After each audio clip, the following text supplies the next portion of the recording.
বাসা পর্যন্ত এগিয়ে দিয়ে আয়। জিমিন সঙ্গে সঙ্গে বলল, আমাকে এগিয়ে দিতে হবে না, আমি যেতে পারবো।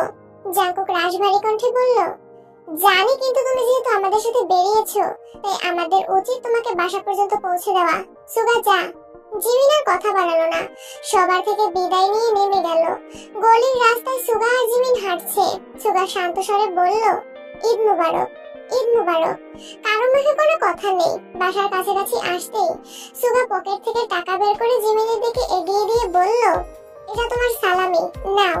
আমার সালামি লাগবে না ভাইয়া। ভাইয়া ডাক শুনে সুগা কপাল গুটিয়ে চোখ খুঁড়িতে তাকিয়ে শক্ত কণ্ঠে বলল, ভাইয়া ডাকছো আর সালামি নিবা না? তে জেনিও আমায় এত সুন্দর করে ডাকে না। সুগা বিরক্তি ভরা কণ্ঠে কথা বলায় জিমিন থতমত খেলো। কিছু বলার আগেই সুগা আবার জিজ্ঞেস করলো, নিবে কিনা?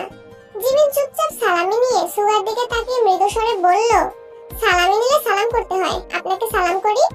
জিমিন একটু নিচু হতেই সুগা এক লাফে কয়েক হাত পিছিয়ে গেল। তৎক্ষণাৎ রাগী স্বরে বলল, একদম না।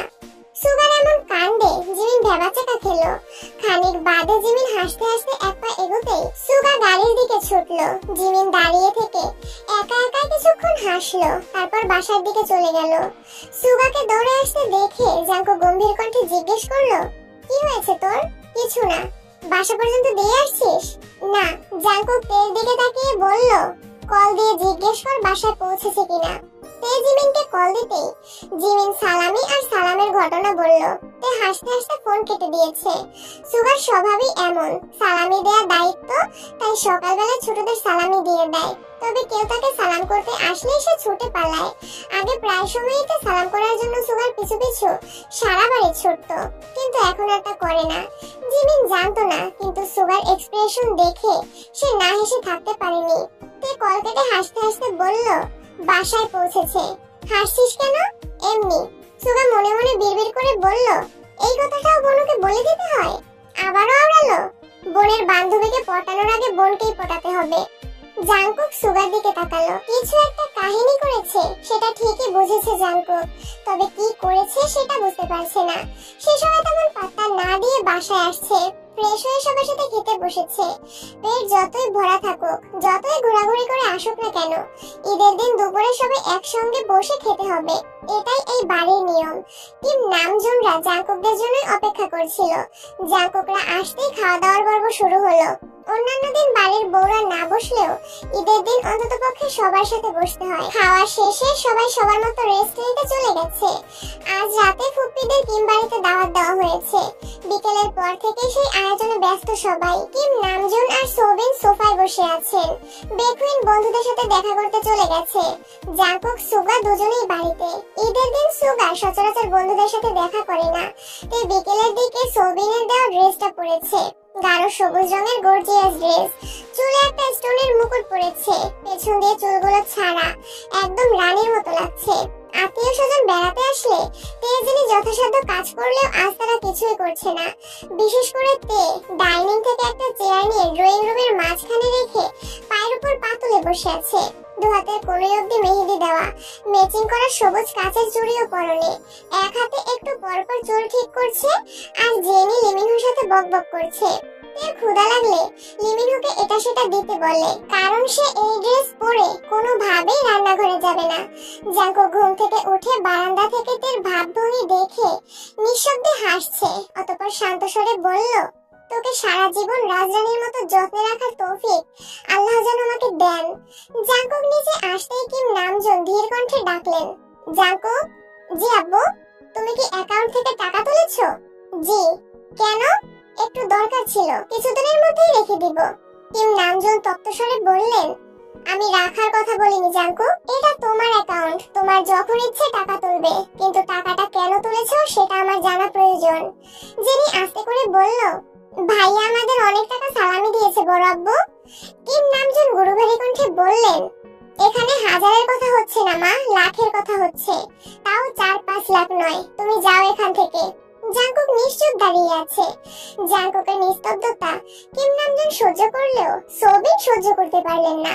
রাগে স্বরে বললেন, ব্যবসায় লস খেলে সেখানে শুধু শুধু টাকা নষ্ট করো না জাংকুক। তোমার যদি মনে হয় তোমার পক্ষে ব্যবসা চালানো সম্ভব নয়, তবে ছেড়ে দাও, আমাদের ব্যবসাতে মনোযোগ দাও। অ্যাকাউন্টে টাকাগুলো এমনি এমনি জমা হয়ে যায় না, তোমার আব্বুর কষ্টে জমানো টাকা এগুলো। জাংকুক দোয়া মূলে কপালে হাত রেখে তের দিকে তাকালো, মনে মনে বিড়বিড় করে বলল, তোকে পাওয়ার জন্য আর কত বকা আমার খেতে হবে সেটা একমাত্র আল্লাহই ভালো জানেন। কিম নামজুন পুনরায় বললেন, দেখো জাংকুক, তুমি যথেষ্ট বড় হয়েছো। কি করলে ভালো হবে, কি করলে ক্ষতি হবে সেটা তুমি খুব ভালো বুঝো। যাই করো না কেন বুঝে শুনে করবা। জাংকুক অনচ্ছ হেসে বলল, আমি যা করি বুঝেই করি, আর যা করব তাও বুঝেই করব ইনশাআল্লাহ। জাংকুক রান্নাঘরের দিকে চলে গেছে। সোবিন রাগী স্বরে বললেন, ভাইজান, এই ছেলে সত্যি তোমার তো, নাকি কোথাও থেকে তুলে আনছিলা? এমন ঘাতরামি করতে আমি আজ পর্যন্ত তোমাকেও দেখিনি। কিম নামজুন মলিন হেসে বললেন, তুই জাংকুককে রাগিয়ে দিস বললেই এমন করে। আরো তোলো মাথায়, আজ নিজের অ্যাকাউন্ট থেকে টাকা তুলেছে, কাল তোমার অ্যাকাউন্ট থেকে তুলবে, পরশু আমার অ্যাকাউন্ট থেকে তুলবে, তখনও কিছু বলবে না? কিম নামজুন হেসে বললেন, আমার অ্যাকাউন্ট থেকে তুললেও তোর অ্যাকাউন্ট থেকে তোলার সাহস হবে না। সুগা সিঁড়ি দিয়ে নামতে নামতে মনে মনে বলল, আব্বু, তোমার অ্যাকাউন্ট থেকে টাকা নিয়ে ভাইয়া কি করবে? তুমি যার নামে টাকা জমাচ্ছ সেই তো ভাইয়ার। রাতে ফুপিরা এসে খাওয়া দাওয়া করে গেছেন। আগামীকাল বিকেলে জিহুপের গায়ে হলো। খুব বড় অনুষ্ঠান না করলেও কাছের মানুষ, আত্মীয় স্বজনরা থাকবে। রোজের শ্বশুর বাড়ির সবাই আগামীকাল দুপুরের দিকেই জিহুপদের বাসায় চলে যাবে। এদিকে তে আর জেনিকে পাঠানোর জন্য রোজ মোমো দুজনেই খুব রিকোয়েস্ট করছে। সোবিন প্রথম দিকে রাজি না হলেও রোজের জোরাজোরিতে বাধ্য হয়ে রাজি হয়েছেন। আজ সকালে খাবার টেবিলে সবাই উপস্থিত হতেই সোবিন নীরবতা ভেঙে বললেন, সুগা, জাংকুক, আজ বিকেলে তোমরা বাসায় থেকো। জাংকুক ভ্রু কুঁচকে বলল, আমাকে দুপুরের পরে জিহুবদের বাসায় যেতে হবে। কেন চাচ্চু? আমার এক বন্ধু আসবে, সাথে তার ছেলেও আসবে। জাংকুক স্বাভাবিক ভঙ্গিতে বলল, আসলে আসবে, আমাকে থাকতে হবে কেন? আসলে ওনারা তেকে দেখতে আসবে, যদি পছন্দ হয় তাহলে কথা আগাবে। সোবিনের কথায় জাংকুক যেন আকাশ থেকে পড়েছে। সুগা বসা থেকে দাঁড়িয়ে বলল, বনুকে দেখতে আসবে মানে? কিসের দেখা দেখি? তের মনের ভিতর কালবৈশাখী ঝড় শুরু হয়ে গেছে। আব্বু কি বলছেন? ছেলে দেখতে আসবে মানে বিয়ে? নিরুদ্বেগ ভঙ্গিতে জাংকুকের দিকে চেয়ে আছে, তবে জাংকুকের অভিব্যক্তি বোঝার উপায় নেই। বাহিরে জাংকুক যতই শক্ত থাকার চেষ্টা করুক না কেন, রাগে জাংকুকের শিরা উপশিরা নীল হয়ে গেছে। চুল থেকে কানের পাশ দিয়ে ঘাম পড়ছে। জাংকুক এক আঙুলে ঘাম মুছল। সোবিন ধীর কণ্ঠে বললেন, ডান্টে আমার পুরনো বন্ধু, অনেক বছর পর দেশে আসছে, তেকে দেখতে চাচ্ছে, তাই বাসায় আসতে বলেছি। সুগার আগে ফুসতে ফুসতে বলল, আমার বোনের কি রূপ বের হয়েছে যে ওকে দেখতে আসবে? আপনি ওনাদের কল দিয়ে আসতে নিষেধ করেন, আমার বোনকে আমি কারো সামনে যেতে দেব না। কিম নামজুন ঠান্ডা কণ্ঠে বললেন, সুগা, মাথা ঠান্ডা করো, ওনারা আসতে যাচ্ছে, আসুক, আমরা দেখি। তাদের কথা যদি ভালো না লাগে তাহলে তেকে আনবই না। তে আহমক হয়ে বসে আছে। জাংকুকের দৃষ্টি প্লেটের দিকে। সুগার আগে উল্টাপাল্টা আচরণ করলেও জাংকুক কোনো কথা বলছে না। সুগার বাড়াবাড়ি বুঝতে পেরে জাংকুক বাম হাতে সুগার উড়োতে হাত রাখলো, যেন চুপ করে যায়। বেখুইনু সুগাকে থামানোর চেষ্টা করছেন, কিন্তু সুগার চিল্লাচিল্লি থামার নাম নেই। সে তেকে কারো সামনে আসতে দেবে না মানে দিবেই না। জাংকুকের ইঙ্গিত বুঝতে পেরে সুগার মেজাজ আরো তুঙ্গে উঠে গেছে। সুগা ভেবেছিল জাংকুক তার আব্বুকে কিছু বলবে, কিন্তু জাংকুক উল্টো সুগাকে থামতে বলছে। সুগা রাগে ভাতের প্লেট ধাক্কা মেরে উঠে চলে যাচ্ছে। সবার দৃষ্টি সুগার দিকে। বেকুইন ভারী কণ্ঠে বললেন, খাবারটা? সুগার আগে ফুসতে ফুসতে উপরে চলে গেছে। তিন ভাই টুকিটাকি আলাপ করছে। জাংকুক কোনো দিকে না তাকিয়ে প্লেটের খাবার শেষ করেই উঠে গেছে। ওঠার সময় তের চোখে চোখ পড়লো। তের চোখ ছলছল করছে, গভীর দৃষ্টিতে জাংকুককে দেখছে। হয়তো জাংকুকের মন বোঝার চেষ্টা করছে। জাংকুক সহসা চোখ সরিয়ে চলে গেছে। টানা 2-3 ঘন্টা সুগাকে ডাকার পরও সুগা দরজা খুলছে না। এদিকে তে রুমে শুয়ে শুয়ে কান্না করছে। জেনি তের পাশে বসে থেকে বোঝানোর চেষ্টা করছে। জাংকুক ছাদে দাঁড়িয়ে আছে। দুপুরের দিকে সুগা রুম থেকে বেরিয়ে ফুসফুস করে সোজা ছাদে গেল। সুগাকে দেখেই জাংকুক নিঃশব্দে হেসে এগিয়ে আসলো।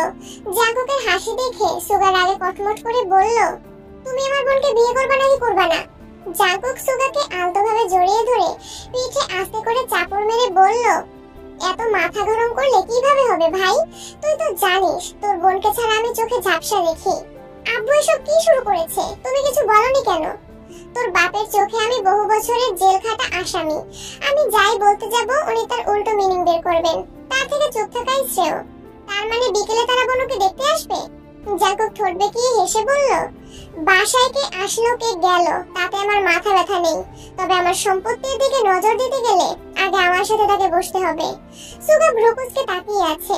জাঙ্কুক পকেট থেকে ফোন বের করে সুগাকে একটা ছবি দেখালো। সুগা ছবি দেখে মুচকি হেসে বলল, সাবাস, তুমি আমার বোনের যোগ্য পাত্র। জাঙ্কুক মেকি স্বরে বলল, তোর বোনকে বলিস যেন সাজুগুজু করে থাকে। কার জন্য? আমার জন্য। সুগা ভ্রুকুচকে বলল, ঠিক আছে বলবো, এখন ফ্রেশ হয়ে তাড়াতাড়ি নিচে আসো, নাটক দেখতে হবে। তুই যা, আমি আসছি। জাঙ্কুক আর সুগা আজ সারাদিন বাসায়। সুগা সোফায় বসে ফোনে গেম খেলছে। তেকে সুগা সাজার জন্য বলেছে। তে সাজা তো দূর, চুল এলোমেলো করে পাগলের মতো রুমে শুয়ে আছে। জাঙ্কুকের উপর রাগে তের গা জ্বলছে। কিছুক্ষণের মধ্যে জাঙ্কুকও নিজে আসলো। দুই ভাই পাঞ্জাবি পরে একেবারে পরিপাটি হয়ে বসেছে। সুগার দেখা দেখি জাঙ্কুকও ফোনে গেম খেলায় মনোযোগ দিল। সোবিন রুম থেকে বের হতেই সুগা জিজ্ঞেস করলো, আপনার মেহমান কখন আসবে? আমরা কতক্ষণ যাবত অপেক্ষা করছি। সোবিন চোখ সরু করে দুজনকে দেখলো। ইয়নজনের দিকে তাকিয়ে চোখের ইশারায় কিছু জানতে চাইলো, কিন্তু উনিও ঠিক বুঝতে পারছেন না কিছু। বেকুইন এসে জাঙ্কুকের পাশে বসলেন। এর মধ্যে কি নামজন রেডি হয়ে রুম থেকে বেরিয়ে জিজ্ঞেস করলেন, ওনারা এখনো আসলো না? সবাই টেনশন করছে, এদিকে জাঙ্কুক সুগার মনোযোগ ফোনে। জিন জাঙ্কুকের কাছে এগিয়ে এসে রাগে স্বরে বললেন, কোথায় এগিয়ে গিয়ে তাদের নিয়ে আসবি, তা না করে তোরা ঘরে বসে খেলছিস? জাঙ্কুক উদাসীন কণ্ঠে জিজ্ঞেস করলো, আমরা ওনাদের জন্য ঠিক কোথায় গিয়ে অপেক্ষা করব আম্মু? সোবিন রাশভারী কণ্ঠে বললেন, যেতে হবে না কোথাও, আমি আগে কল দিয়ে দেখি। ঠিক আছে। সোবিন পরপর 3 বার কল দেওয়ার পরে রিসিভ হলো। সোবিন মিষ্টি করে হেসে জিজ্ঞেস করলেন, তোমরা কখন আসবে? আমরা তোমাদের জন্য অপেক্ষা করছি। আমরা আজ আসতে পারবো না বন্ধু, জরুরি কাজে আটকে গেছি। কবে আসবা তাহলে? বলতে পারছি না, খুব শীঘ্রই আমেরিকা ফিরতে হবে আমাদের। তোমাদের সাথে পরে কথা হবে, আল্লাহ হাফেজ। কল কাটতেই সুগা জাঙ্কুকের দিকে তাকিয়ে মৃদু হাসলো। জাঙ্কুকের ওষ্ঠটা কিছুটা প্রশস্ত হলো। সহসা জাঙ্কুক স্বাভাবিক ভঙ্গিতে জিজ্ঞেস করলো, ওনাদের আনতে কোথায় যেতে হবে? সোবিন সন্দেহের দৃষ্টিতে জাঙ্কুক আর সুগার দিকে তাকিয়ে আছে। তাদের ব্যবহার খুব অদ্ভুত। ওইদিকে ডন্টে সাহেবরাও আসবেন না।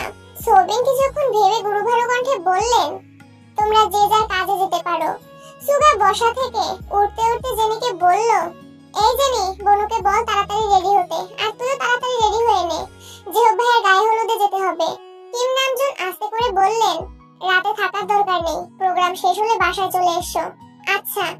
জাঙ্কুক কিছুক্ষণ আগেই বেরিয়েছে, প্রয়োজনীয় কিছু জিনিস কিনে রাস্তায় অপেক্ষা করছিল। সুগা রাস্তা থেকে জাঙ্কুককে নিয়ে গেছে। পেছনে জেনি আর তে বসা। তে চোখ বন্ধ করে বসে আছে। আব্বুর প্রতি যতটা না রাগ উঠেছিল, তার থেকেও কয়েক গুণ বেশি রাগ জাঙ্কুকের উপর। তে নিজেকে নিজে প্রশ্ন করলো, জাঙ্কুক ভাই কি সত্যিই আমায় ভালোবাসেন? জেহবদের বাসায় আসতেই জেহব সূক্ষ্ম নেত্রে জাঙ্কুকের দিকে তাকিয়ে আছে। জাঙ্কুক ভ্রু নাচাতে জেহব গুরুতর কণ্ঠে বলল, আমার কালকে বিয়ে, এটা কি তোর মাথায় ছিল?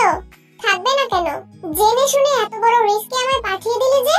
আমার কখনো কোনো কাজে ভয় লাগেনি, অথচ আজ ভয় লাগছে। বিয়েটার কথা খুব মনে পড়ছিল। আমার কিছু হলে মেয়েটা বিয়ে ছাড়াই বিধবা হয়ে যেত। জাঙ্কুক মুচকি এসে বলল, এত সহজে তোর কিছু হতে দেব না আমি, চিন্তা করিস না। আগে চাচ্চু হবে, তারপর এমন সময় তে আসছে। তেকে দেখে যেহেতু জাঙ্কুককে প্রশ্ন করলো, তারপর কি? মরে যাস? বাহ জাঙ্কুক বাহ, দেখছো তে, তোমার জাঙ্কুক ভাই আমাকে মরে যেতে বলছে। তে রাশভারী কণ্ঠে বলল, উনি তো চান আমরা সবাই মরে যাই, তাহলে উনি মুক্তি পেয়ে যাবেন। তের মুখে এমন কথা শুনে জাঙ্কুক ভ্রুযুগল নাকের গোড়ায় টেনে নিল। তের মনে এক আকাশ অভিমান যা তার কথাতেই ফুটে উঠেছে। জিহবা স্তব্ধ হয়ে গেছে।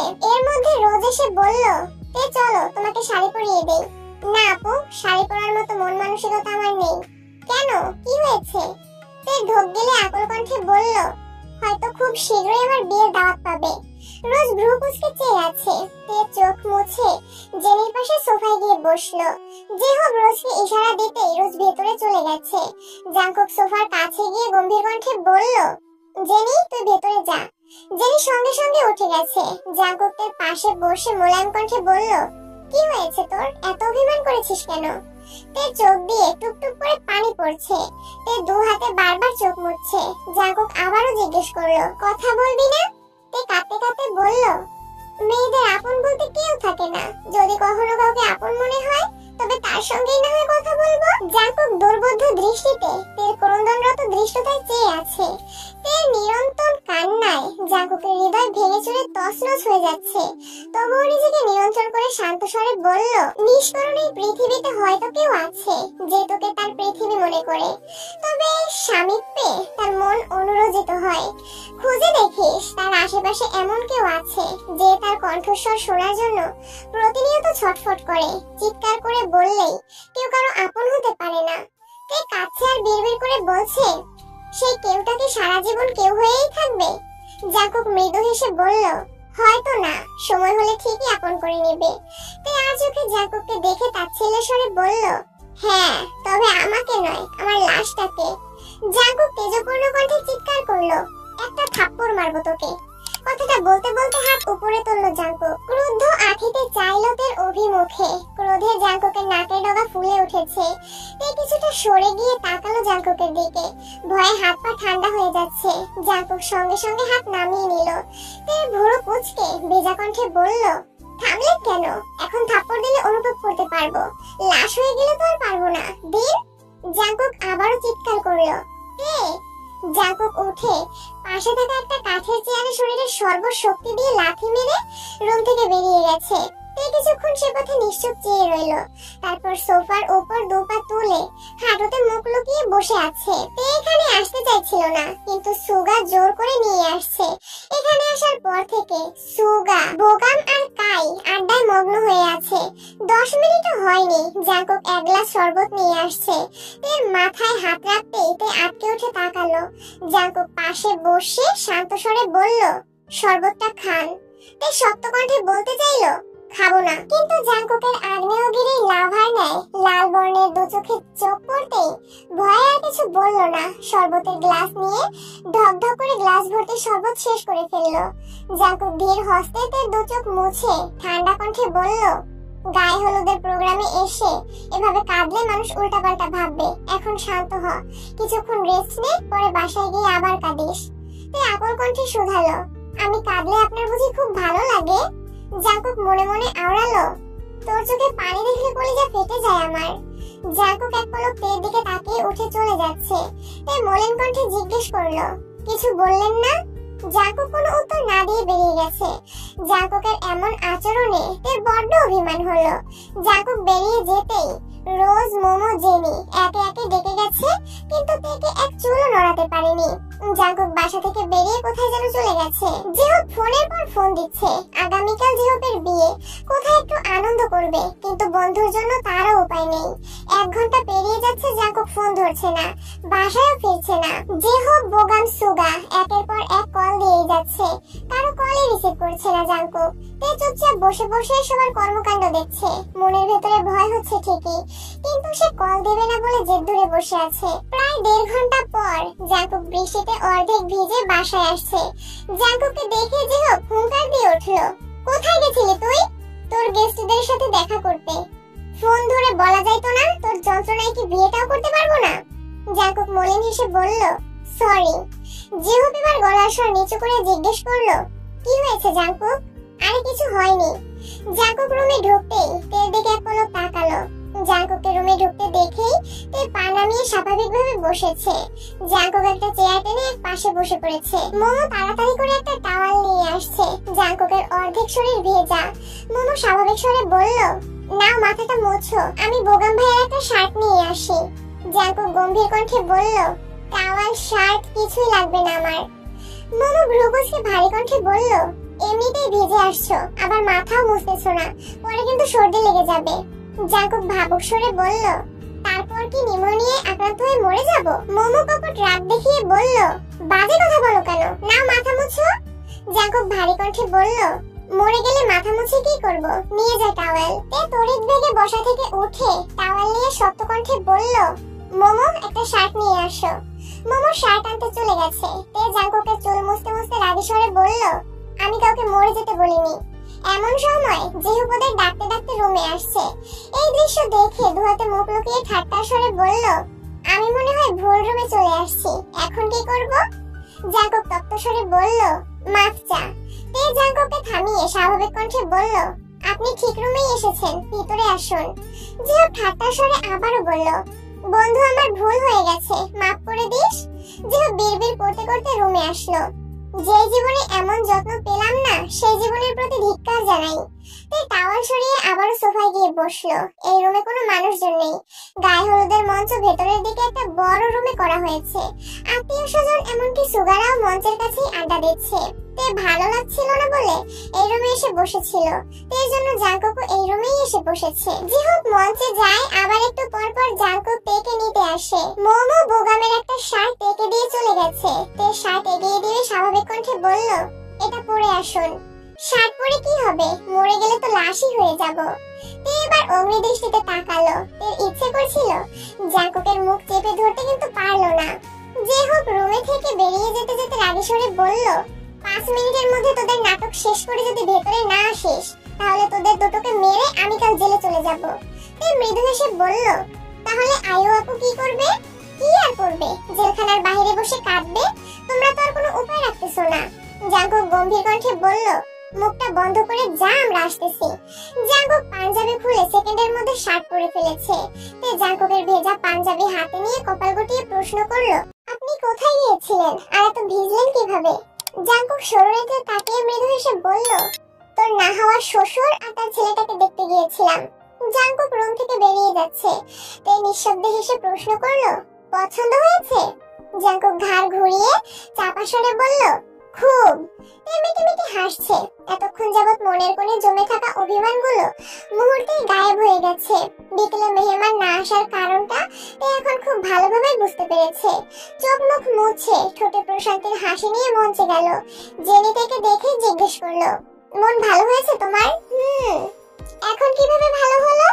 তে জেনির কানের কাছে বিড়বিড় করে বলল, আমাকে আর যাদের দেখতে আসার কথা ছিল জাঙ্কুক ভাই তাদের। জেনি আতঙ্কিত কণ্ঠে শুধালো, কি করেছে? তে মেকি স্বরে বলল, তেমন কিছু না, তুই বুঝবি না। তেকে হাসি খুশি দেখে সবাই স্বস্তির নিঃশ্বাস ফেলছে।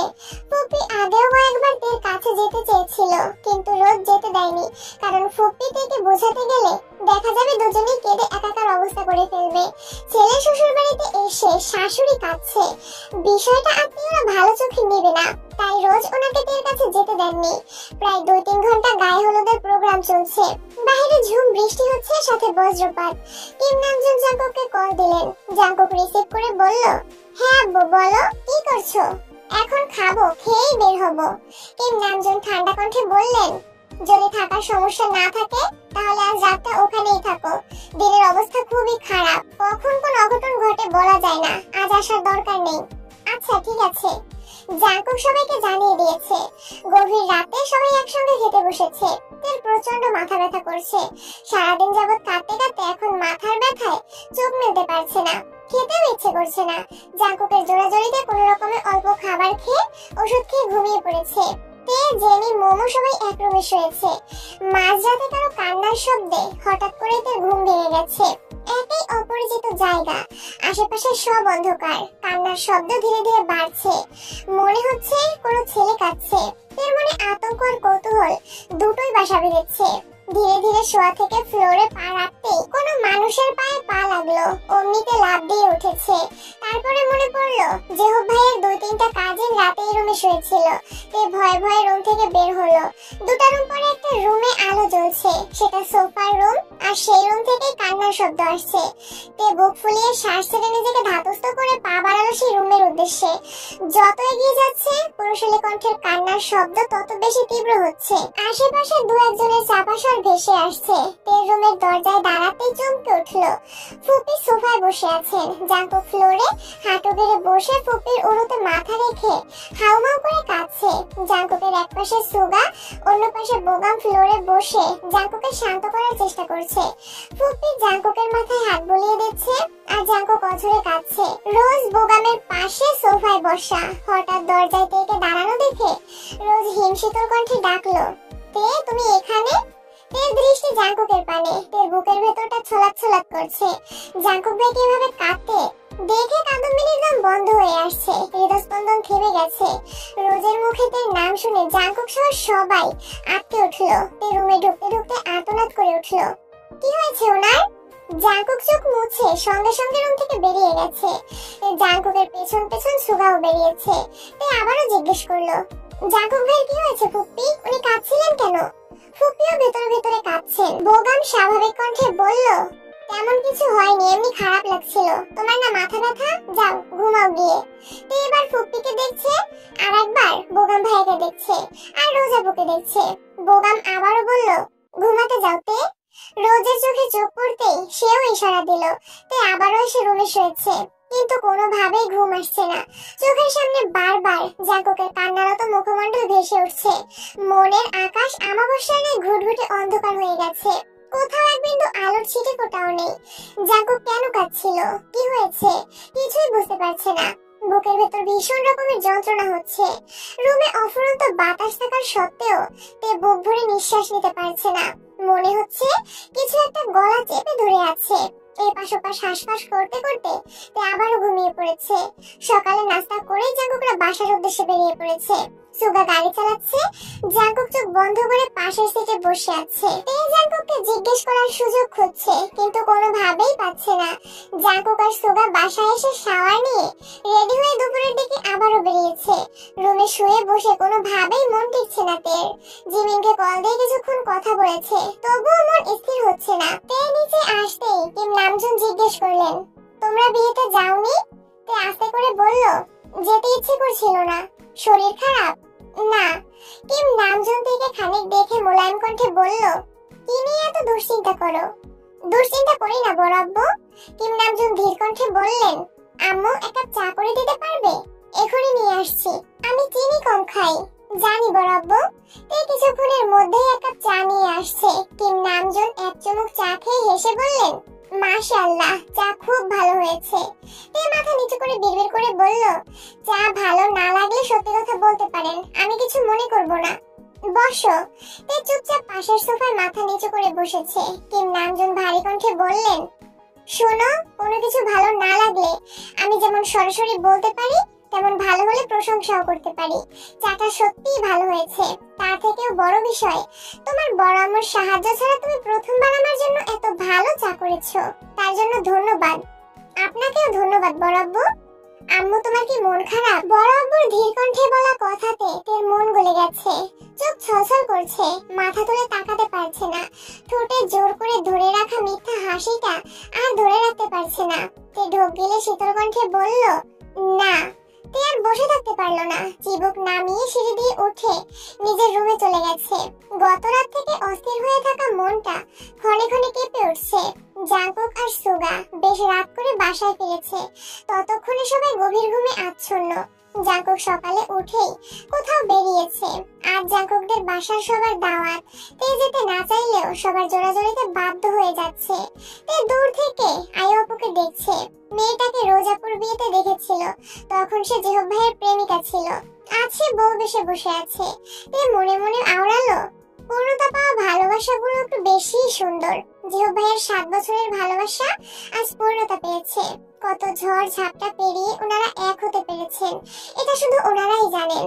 আমি তো 1 বছরের পরিশ্রান্ত হয়ে গেছি। 7 বছর ধৈর্য রাখা আমার পক্ষে অসম্ভব। জিহব ভাইয়া আর আয়ু আপু, আপনাদের ভালোবাসা আজীবন বেঁচে থাকুক। হঠাৎ তার নজরে পড়লো আয়ু হাতে ইশারায় তেকে ডাকছে। তে সহসা এগিয়ে গেল। আয়ু বসা থেকে উঠে তেকে জড়িয়ে ধরলো। আকস্মিক ঘটনায় তে বেশ আশ্চর্য হলো। আয়ু শান্ত স্বরে বলল, জাঙ্কুক ভাইয়া হেল্প না করলে আমাদের বিয়েটা হতো না। ভাইয়াকে অনেক ধন্যবাদ। তে কপালে ভাঁজ ফেলে জিজ্ঞেস করলো, ওনার ধন্যবাদ আমাকে কেন দিচ্ছেন? ওনাকে তো জড়িয়ে ধরতে পারবো না, তাই তোমাকে জড়িয়ে ধরলাম। বাই দ্য ওয়ে, জাঙ্কুক ভাইকে জড়িয়ে ধরার অনুমতি কি তুমি কোনো মেয়েকে দিবে? তে সঙ্গে সঙ্গে চোখ গোল করে তাকালো। বুকের ভেতরের ক্রোধটা দীর্ঘ নিঃশ্বাস হয়ে বেরিয়ে আসলো। ক্রোধিত কণ্ঠে বলল, না। আয়ুতের দু গালে হাত রেখে মোলায়েম কণ্ঠে জানতে চাইলো, জাঙ্কুক ভাইকে খুব ভালোবাসো তাই না? তোর বুকের ভেতরটা মোচড় দিয়ে উঠেছে, দু চোখ ছলছল করছে। তে সঙ্গে সঙ্গে চোখ নামিয়ে নিয়েছে। আয়ু ঠোঁটে হাসি রেখে বলল, এই তে একদম কাঁদবে না। তোমার জাঙ্কুক ভাই দেখলে আমার সর্বনাশ করে ফেলবে। কেন? আয়ু ঢোক গিলে নিজেকে সংযত করে বলল, ভাববে আমি তোমাকে বাজে কথা বলেছি। তে হুট করে প্রশ্ন করে বসলো, আপু জাঙ্কুক ভাই কোথায় জানেন? ওনার কি হয়েছে বলতে পারবেন? কি হয়েছে সঠিক জানি না, তবে ওদের কথোপকথন শুনে মনে হয়েছে ভাইয়া কোনো বিষয় নিয়ে খুব বেশি ডিপ্রেশনে আছেন। কি বিষয়ে সেটা বলতে পারবো না গো। ওরা দুই বন্ধু এমন ধাতু দিয়ে তৈরি, যা শেয়ার করবে না তা পেটে বোম মারলেও বলবে না। তুমি সাবধানে থাকো আর ভাইয়ের যত্ন নিও। যদিও আমি জানি তুমি খুবই কেয়ারিং। তে কপাল গোটালো। এমন সময় যেভাবে সে বলল, কি ব্যাপার, আমার অবর্তমানে আমাকে নিয়ে কি আলোচনা চলছে? আয়ু ঠাট্টার স্বরে বলল, আসছে আমার সেলিব্রিটি গো, তাকে নিয়ে আমাদের আলোচনা করতে হবে। যেভাবে সাহস সে বলল, আমাকে নিয়ে আলোচনা না করলে কি হবে? আমার বন্ধুকে নিয়ে ঠিকই করছো, বলো করনি? হ্যাঁ করেছি তো। আমার বন্ধু সেলিব্রিটি হলে তার বেস্ট ফ্রেন্ড হিসেবে আমিও সেলিব্রিটি। ও আচ্ছা, এই নিয়ম কবে থেকে চালু হলো? আজ এই মুহূর্ত থেকে। তে তাদের খুনসুটি দেখছে আর হাসছে। যেহব হঠাৎ তের দিকে তাকিয়ে বলল, এই তে তুমি তো কিছুই খেলে না, তাড়াতাড়ি খেতে যাও, জাঙ্কুক তোমার জন্য না খেয়ে উপরে বসে আছে। তে উদ্বিগ্ন কণ্ঠে জিজ্ঞেস করলো, জাঙ্কুক ভাই কখন আসছেন? অনেকক্ষণ। তে দ্রুত ছুটছে। আর জেহেবের দিকে তাকিয়ে প্রশ্ন করলো, তুমি না কিছুক্ষণ আগে বলে গেলা ভাই আসেনি? আরে মাত্রই আসছে। তাহলে দেখ অনেকক্ষণ বললা কেন? জাঙ্কুকের প্রতি তের এই উদ্গ্রীবটা দেখতে খুব ভালো লাগে। জাঙ্কুক বলতেই মেয়েটা অজ্ঞান। আয়ু ফোঁস করে শ্বাস ছেড়ে গম্ভীর কণ্ঠে বলল, তোমরা দুই বন্ধু শুধু মেয়েদের কষ্টই দিতে পারো। মেয়েটা জাঙ্কুক ভাইয়ের জন্য এত পাগল, তারপরও ভাইয়া কিছু বলে না কেন? এর 1 বছরের ভালোবাসা দেখেই তুমি হতাশ, অথচ জাঙ্কুক কতগুলো বছর যাবত নিজের সাথে নিজেই লড়াই করে চলেছে। সে বেলায় তেকে ছুটতে দেখে জাঙ্কুক কপাল গুটিয়ে ধীর কণ্ঠে জিজ্ঞেস করলো, এভাবে ছুটছিস কেন? আপনি কোথায় ছিলেন? একটু কাজ ছিল। খাসনি শুনলাম, কেন খিদে পাইনি?